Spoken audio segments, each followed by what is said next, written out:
Pakistani drama industry کی خوبصورت اداکارہ در فشاں سلیم کو اس کے اپنے فین نے بوسہ دے دیا۔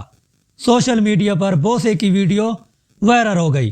اس ویڈیو کے آخر میں آپ کو میں در فشاں کی وائرل ویڈیو کا منظر دکھاؤں گا۔ 3 مئی کو لاہور میں سپر ہٹ ڈرامہ سیریل عشق مرشد کی آخری قسط کا پریمیئر رکھا گیا تھا، جس میں در فشاں سلیم اور بلال عباس سمیت ڈرامے کی دیگر کاسٹ نے بھی شرکت کی۔ پریمیئر کے دوران ڈرامے کی آخری قسط سینما گھروں میں دکھائی گئی تھی، جس کو دیکھنے کے لیے مداحوں کی بڑی تعداد موجود تھی۔